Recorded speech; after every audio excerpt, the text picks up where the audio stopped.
창세기는 온 우주의 시간에서 시작해서 인류의 원 역사를 기록하고 있습니다. 1장부터 11장까지는 이제 인류의 원 역사라 그래가지고 이것은 인간의 시간으로 추측할 수 없는 시간들입니다. 성경의 역사가 6,000년이다 뭐 이렇게 이야기하는데, 성경의 역사, 하나님의 역사는 6,000년의 시간으로 따질 수 없는 원 역사가 인간의 시간으로 해석해낼 수 없는 시간들입니다. 그리고 12장부터 50장까지는 이제 족장 시대다. 그래서 아브라함, 이삭, 야곱, 요셉 이 네 명의 족장을 통하여 이 하나님께서 이 민족, 하나님께서 특별한 대표 단수로 이스라엘 민족을 이렇게 만들어가는 것을 보게 됩니다. 샘플인 이스라엘 민족의 역사를 기록하면서 이 세상의 모든 나라의 사람들의 역사도 동일하다, 샘플로 보여주는 거죠. 그렇기 때문에 오늘을 살아가는 우리들이 우리의 삶과 시간이, 우리가 살아가는 이 삶과 순간들이 어느 한순간에 뚝 떨어지는 것이 아니라 창조의 시간과 이렇게 연결되어 있습니다. 잇대어 있습니다. 여전히 하나님의 섭리, 하나님의 다스림이 창조 때에도 있었듯이 하나님께서 창조한 모든 만물 가운데 여전히 우리 하나님이 다스리고 섭리하고 계시고 우리의 인생을 여전히 다스리고 있다는 것을 우리는 이해해야 합니다. 자기 창조의 역사를 살펴보므로 인생의 시작이 어떻게 시작이 되었고 어떤 과정을 걸쳐 하나님의 뜻이 이 땅에서 이루어지고, 그리고 마침내 궁극적으로 시간의 끝에 하나님께서 어떻게 이 세상을 결말을 맺으시는가, 이것이 성경의 창세기에 나와 있죠. 여러분, 창세기를 바라보는 시각은 하우와 후의 시각이 있습니다. 방문실 아무도 없나요? 네. 창세기 1장을 읽으면서 우리의 시각은 보통 어떻게라고 하는 하우라는 방법에 초점을 맞춥니다. 어떻게 우주가 창조되었을까? 어떻게 하나님의 인간을 창조했을까? 어떻게 우주를 창조하고 만물을 다스리실까? 창조론이 맞나 진화론이 맞나, 그 방법론의 시각으로 창세기를 볼 수 있습니다.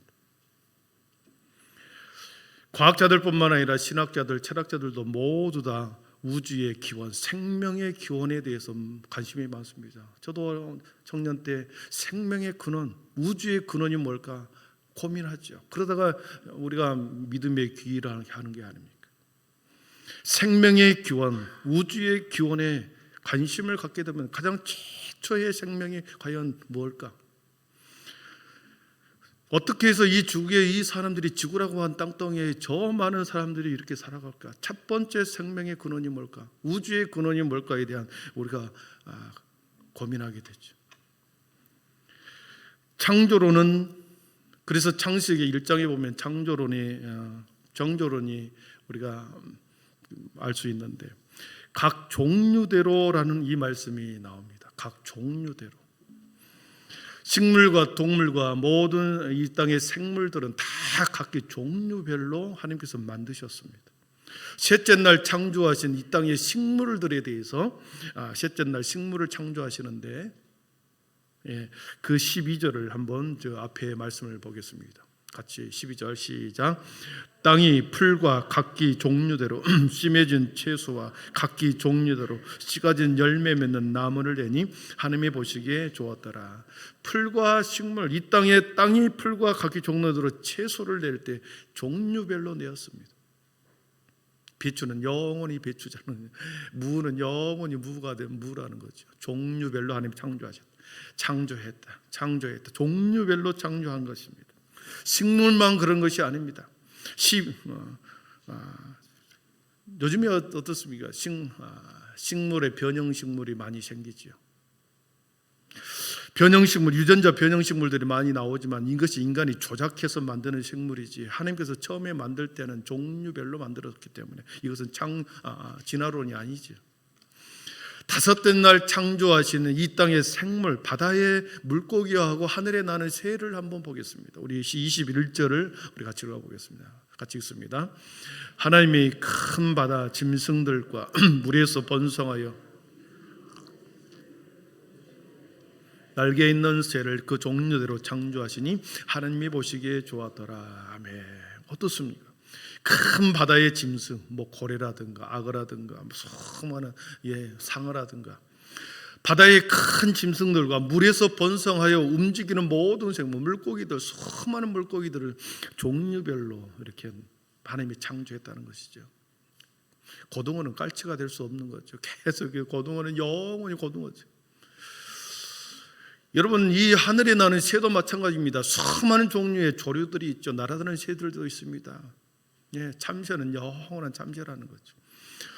24절을 보겠습니다. 그 다음에 땅에 기어다니는 모든 것 보겠습니다. 같이 읽어봅니다. 하나님이 이르시되 땅은 생물을 그 종류대로 내되 가축과 기는 것과 땅의 짐승을 종류대로 내라 하시니 그대로 되니라. 아멘. 이 창세기 1장에 보면은 창조론이 맞다라고 하는 것을, 창조론을 기록하고 있는 것을 그대로 알 수 있습니다. 각 생물의 DNA가 다 있습니다. 개와 사람의 DNA가 다 있죠. 원숭이와 사람과의 DNA가 각각 다른 DNA가 있습니다. 침팬지와 고릴라의 DNA가 다 있죠. 모든 생물은 DNA가 다 있습니다. 그러나 종류별로 그 DNA가 변형되어 또 다른 생물로 변화되는 것은 과학자들이 주장한 진화론이죠. 그러나 하나님께서는 그게 아니다. 모든 DNA를, 처음부터 만든 DNA는 처음부터 끝까지 그것이 어떻게 변형되고 그것이 어떻게 다른 형태로 기형적으로 변화되는 것이 아니다. 창조론의 창세기 1장에 분명히 기록하고 있습니다. 식물, 동물, 새, 모든 것. 진화론자와 자연 발생론자들은 과학적 방법으로 이 관계를 이으려고 합니다. 서로가 전혀 다른 유전자를 처음부터 가지고 태어났기 때문에 단세포가 다세포로 되고, 다세포가 아메바가 되고, 아메바가 물고기가 되고, 물고기가 양서류가 되고, 양서류에서 파충류로 되고, 파충류에서 고등동물이 된다라고 하는 이 과정을 증명하라고 합니다. 그 중에 하나가 개구리가 있습니다. 바다에서 살다가 물속에서 살다가 육지식물로 살아가는 그 과도기에 있는 양서류. 이것이 진화의 증거 아니냐 이렇게 말하는 거예요. 그 사이에 그 관계를 이어주는 동물들을 찾으려고 하는데, 생물들을 찾아내려고 노력하는 거죠. 그런데 처음부터 물고기는 각 물고기 종류별로 수천 년, 수만 년을 지나도 그것이 또 다른 모형으로 진화되지 않는다는 거죠. 그런데 이 성경은 어떻게 창조가 되었고 어떻게 이 세상이 만들어졌는가에 대한 관심이 있는가 하면, 이 성경의 저자는 창조이신 하나님은 어떤 분인가 후에 관심이 있습니다. 하나님이 누구신가? 그분은 누구일까? 그분이 왜 천지를 창조하셨을까? 누구의 하나님에 대해서 후에 관심이 있습니다. 이 두 시선이 있다라고 하는 거죠. 우리 1장 1절을 보시면 태초에 하나님이 천지를 창조하시니라 그랬습니다. 태초에 하나님이 천지를 창조하시니라. 태초에 하나님이, 베레슈트 엘로힘이라는 그 뜻입니다. 베레슈트라고 하는 것은 이제 시간이 모든 첫 시간의 시작에 출발한다라고 하는 그 뜻이 있습니다. 태초에 베레슈트라는 것. 여러분, 우리가 예전에 시계를 샀을 때 약을 넣고 태압을 감으면 그때부터 시계가 이렇게 시간이 흘러가죠. 여러분, 이 시계를 샀을 때 그 시간이 지나갈 때만 시간입니까? 아니죠. 이미 그 전부터, 이 시계가 있기 전부터 시간은 있어 왔습니다. 영원한 시간이 있어 왔죠. 그러나 우리가 그 시계를 사서 시계를 돌리는 그 순간에 이 시계는 그때부터 이렇게 돌아가는 거죠. 영원한 시간 속에 하나님께서 유한한 시간, 한정된 시간을 만들어서, 영원한 시간 속에 하나님께서 태초에 그 시간을 만들어 유한한 시간을 하나님께서 만들어가는 처음 시점이 베레시트라는 겁니다. 영혼의 시간과 유한한 시간을 연결하는 시간, 그것이 태초이라는 베레시트라는 단어 속에 있습니다. 여러분, 2026년 1월 1일부터 이렇게 시작이 됐습니다. 이렇게 시작이 됩니다. 2026년은 오늘이 있기까지 지난날의 시간이 없었습니까? 이미 수만 년 전부터 시간이 있어 왔죠. 그러나 2026년 1월 1일부터 올해가 시작이 된다. 이렇게 시작해서 이렇게 시간이 가는 거죠. 1년이라고 하는 시간, 한정된 시간이죠. 그러나 2026년이 끝나도 그 시간은 계속해서 이어지는 거죠. 이 시간을 이어주는, 영혼의 시간과 한정된 시간을, 인간의 시간을 이어주는 시간이 바로 베레시트라고 하는 단어입니다. 그래서 하나님께서 영혼의 시간을 인간의 시간 속으로 들어온, 개입해 들어오는 순간, 이것이 베레시트라는 겁니다. 그 하나님이, 태초의 하나님이 엘로힘이라 하나님이십니다. 시간의 창조자는 엘로힘 하나님. 이 엘로힘이라고 하는 단어는 어마어마한 존재, 엄청난 존재, 전능하신 존재, 전지하시는 존재를 표현할 때 엘로힘을 씁니다. 모르는 것이 없으시다, 모든 것이 가능하시다, 엄청난 능력의 힘을 가지고 계신 분이시다. 그래서 창조의 하나님을 이야기할 때 엘로힘 하나님을 표현합니다. 그래서 전 우주의 모든 것의 소유권과 통치권을 다 가지고 계신 그 하나님이 엘로힘 하나님이십니다. 사랑하는 성도 여러분, 우리 인생들은 마치 이 세상의 주인처럼 살아가는데, 이것은 모든 피조물은 이 세상의 주인이 될 수 없습니다. 참된 주인은 이 세상을 창조하시는 주님만이 참된 주인이시고, 저와 여러분은 단지 하나님의 다스림의 권위를 위임받아서 우리는 이 세상에서 다스리고 통치하는 소유권을 준 것이 아니라 점유권과 함께 청지기의 삶은 시간들을 주신 것이죠. 하나님께서 천재 시간에 개입해 들어오시고, 그리고 능력의 하나님이 어떻게 하시는가? 2절을 같이 읽어보겠습니다. 2절 같이 읽습니다. 땅이 혼돈하고 공허하며 흑암이 깊음 위에 있고, 하나님이 영원한 시간 속에서 인간의 시간으로 개입해 들어오셨고, 그 하나님이 어떻게 하시는가? 하나님의 영이 수면 위에 운행하셨다. 하나님의 영이 수면 위에 운행하시는데 세상이 어떤 모습이었는가? 땅이 혼돈하고 공허하고 흑암이 가득했다. 혼돈이라는 단어가 나오고, 공허라고 하는 단어, 흑암이라는 단어가 나옵니다. 혼돈, 틀이 없다라고 하는 뜻입니다. 형태가 없다, 형체가 없다라고 하는 뜻입니다. 폼레스니스라고 하는 폼, 형태가 없는, 틀이 없는 무질서한 상태. 공허, emptiness라고 한답니다. empty는 공허라는 거죠. 텅 비었다, 아무것도 없는 공허라는 상태. 채울 것이 없는 텅 비어 있는 상태. 무질서한, 형태도 없고 틀도 없고 아무것도 없는 공허한 가운데 하나님의 영이 이렇게 운행하시더라는 거죠. 소망이 전혀 없는 상태, 그곳에 하나님의 영이 이렇게 운행하셨다 했습니다. 혼돈과 공허로 가득한 텅 비어있는 그 상태에, 무질서의 상태, 희망이 전혀 없는 그 상태에 하나님의 영이, 하나님의 숨결이, 하나님의 숨이, 하나님의 바람이 이렇게 운행하시더라는 겁니다. 운행하다 여기저기를 이렇게 수명으로 왔다 갔다 하더라는 거죠. 무질서한 세계 속에 텅 비어있는 곳에 하나님의 숨결을 불어넣고, 하나님의 바람이 그 혼돈 가운데서 불기 시작하여 무질서한 것을 이렇게 질서로 잡아가더라는 거죠. 하나님의 바람이 이렇게 불면서 흩어져 있는 것들을 한쪽으로 몰고 또 한쪽으로 몰고 질서를 만들어 가더라는 거죠. 하나님의 생기, 하나님의 숨결, 하나님의 바람이 공허하고 혼돈된 텅 빈 그런 곳에, 그리고 틀이 없는 그곳에 질서를 잡아가고 형태를 잡아가더라는 거죠. 그래서 거기에서부터 이제 하나님의 천지를, 세상을 창조하기 시작합니다. 하나님의 생기를 불어넣고 숨결을 불어넣어 주어서 무질서의 상태, 아무것도 없는 그런 공허한 상태에서 거기에 하나님께서 이제 하나씩 질서를 부여하고 새로운 틀을 만들어가고 새로운 형태를 만들어 가더라는 거죠. 사랑하는 성도 여러분, 하나님의 역사와 하나님의 개입이 없는 그곳에서는 여전히 우리가 살고 있는 지금 이 땅에서도 여전히 혼돈과 공허와 무질서함 속에 가득합니다. 하나님이 함께하지 않는 곳에는 지금도 참다운 기쁨, 만족, 희망이 혼돈과 공허 속에, 무질서에 있기 때문에 그 희망이 없습니다. 이렇게 하나님의 영이 수면에 이렇게 운행하면서 마치 새가 날갯짓을 하면서 여기저기 다니면서 한쪽으로 이렇게 몰아가듯이 하나님께서 그렇게 운행하셨습니다. 그리고 첫 번째로 빛을 창조하시죠. 3절을 같이 읽어봅니다. 3절 같이 읽습니다.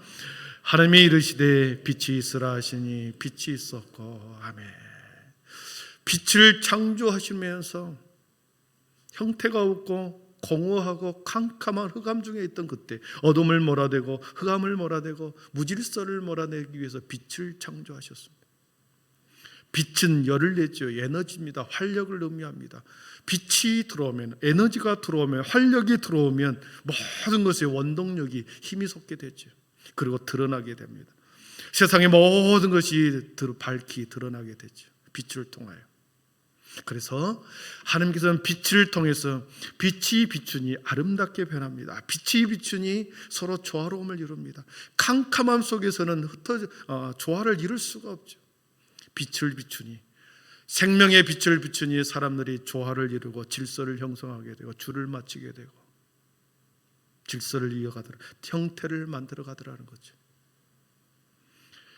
이것은 빛의 힘이요 빛의 원동력입니다. 그래서 시편 기자는 97편 11절에서 이렇게 찬양합니다. 의인을 위하여 빛을 뿌리고 마음이 정직한 자를 위하여 기쁨을 뿌렸도다. 아멘. 개인적으로 제가 좋아하는 말씀. 의인이 의인을 위하여 빛을 뿌리고 마음이 정직한 자를 위하여 기쁨을 뿌렸도다. 계시록 21장 11절에 하나님의 영광이 있음에 그 성의 빛이 지극히 귀한 보석 같고 벽옥과 수정 같이 밝더라. 그 하나님의 빛이 수정 같고 보석 같고 벽옥처럼 밝게 빛난 빛이 세상에 드러나서 의인들을 빛나게 하고 사람들로 하여금 기쁨을 뿌려주시는 것, 빛이라는 거죠. 이 땅에 빛이 창조되면서 모든 것이 드러나기 시작했습니다. 수면 위에 있던 것, 수면 아래에 있던 것들이 다 드러나서 질서를 잡아갑니다. 이 빛이라는 단어는 눈에 보이는 이 물리적인 빛, 따뜻함, 에너지를 의미하기도 하지만 이 빛은 생명의 빛, 번영의 빛, 진리의 빛으로도 모세가 되죠. 상징적으로.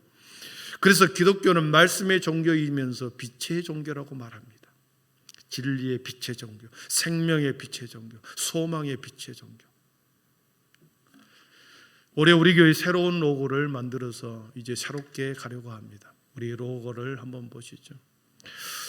저 이미지가 우리 달력에도 박혀 있고 앞으로의 모든 우리 게시물에는 다 저 로고가 이렇게 새겨질 것입니다. 기도하는 가운데 하나님은 좀 새로운 로고를 이렇게 기획하는데 지혜를 주십시오. 이렇게 초승달 모양으로 되어 있는 것은 지구를 상징하죠. 우주는 지구를 상징합니다. 그리고 거기에 태양빛이 있고, 그리고 빛으로 생명이라는 단어를 썼습니다. 여러분, 빛으로 생명이라고 하는 이 단어는 교회의 본질, 기독교의 본질, 교회의 존재 이유입니다. 빛과 생명이 교회의 본질이라는 거죠. 여러분, 우리 교회 이름이 한빛교회 아닙니까? 한빛, 큰 빛, 하나의 유일한 빛이라는 뜻도 있지만 큰 빛이라는 뜻, 많다라고 하는 뜻이 있고 큰 빛이라는 뜻이 있습니다. 빛으로 생명으로 큰 빛을 발하는 교회. 여러분, 가슴이 뛰지 않습니까? 예, 저만 뛴가요? 저 로고 여러분의 머릿속에 생명으로, 빛으로 생명으로. 하나님께서 빛이 있으라 명령하자 모든 흑암을 몰아내고 모든 질서를 새롭게 잡는 빛을 창조하셨습니다. 그리고 거기에서 생명이 이제 하나님께서 창조하기 시작하죠. 하나님의 명령, 하나님의 말씀은 이렇게 힘이 있어서 하나님께서 말씀하는 대로, 하나님께서 명령하는 대로 만들어지기 시작합니다. 말씀은 힘이 있고 입으로 말하는 말대로 하나님께서 된다는 거죠. 그래서 우리의 입술이 중요하다. 우리가 예배를 드릴 때마다 인사하는 단어, 인사하는 말이 뭡니까? 믿음, 소망, 사랑의 빛이 있으라. 그렇게 기도하죠. 우리 안에 믿음의 빛이 있으면 불가능했던 것이 가능하게 되고, 소망의 빛이 우리 안에 들어오면 늘 불확실하고 두려움 가운데, 미래에 대한 두려움과 막막한 가운데 살아가지만 소망의 빛이 들어오면 우리를 두려움을 몰아내고 자신감이 생겨나는 거죠. 사랑의 빛이 들어오면 어떻습니까? 그동안의 삭막한 마음, 인색한 마음, 찬바람이 부는 관계, 이런 모든 관계가 사랑의 빛이 들어오면 서서히 녹아내리더라는 거죠. 온기가 불어오고 사랑의 마음이 열리고 서로를 향한 따뜻함과 배려가 이렇게 들어와서 사랑의 빛이 가득하면 그 안에 생명들로 가득하게 되는 거 아니겠습니까? 우리 모든 한빛의 성도들의 삶과 인생의 영혼 속에 하나님의 생명의 빛이 날마다 가득하게 불어오기를 축원합니다. 그 빛이 여러분의 삶을 행복하고 더 활력 넘치는 살아있는 신앙으로 만들어주기를 축복합니다. 말씀을 정리합니다. 마지막 말씀 4절 5절 같이 읽고 말씀을 정리하겠습니다. 빛이 하나님이 보시기에 좋았더라. 하나님이 빛과 어둠을 나누사 하나님의 빛을 낮이라 부르시고 어둠을 밤이라 부르시니라. 저녁이 되고 아침이 되니 이는 첫째 날이니라. 아멘. 빛이 하나님이 보시기에 좋았더라. 하나님께서 빛을 창조하시면서 하나님이 그 빛을 보면서 좋았더라고 말씀하십니다. 여러분, 그렇습니다. 형태가 잡히고 틀이 잡히고 모든 것이 드러나고 다시 질서를 잡아가는 그곳에 거기에는 기쁨과 아름다움과 영광이 들어오고 소망이 들어오기 때문에 하나님께서 그 빛을 보고 보기에 좋았더라 하셨습니다. 우리 모두 매일매일 거울을 쳐다보면서 얼굴을 향하여 자신의 얼굴을 보면서 빛이 있으라, 하나님의 빛이 있으라, 이렇게 여러분 거울을 보면서 날마다 외칠 수 있기를 바랍니다. 그리고 아침에 일어나자마자 침상에서 일어나기 전에 바로 씻으러 가지 말고 하나님, 오늘 하루도 내 속에서 자신을 향하여 빛이, 생명의 빛이 들어오게 하여 주십시오. 이렇게 고백하면서 하루를 시작하기를 축복합니다. 오늘도 내 인생 가운데 빛이 있으라, 내 마음 가운데 빛으로 가득할지어다 계속해서 선포하고 그렇게 나아갈 때 상대방을 향한 불신이 떠나가고 미움이 물러가고 내 속에 그동안의 쓴뿌리들이, 내 속에 자리 잡고 있는 모든 부정적인 쓴뿌리들이 그것이 몰아나가고 내 안에 질서가 잡히지 않은 모든 것들이 질서가 잡혀 나가는 그러한 은혜를 경험하기를 축복합니다. 우리 교회가 빛으로 가득하여 생명력으로 역동적으로 살아나고 그리고 그 역동적으로 살아나는 힘을 가지고 행복한 교회를 만들어 가기를 축원합니다. 기도하겠습니다.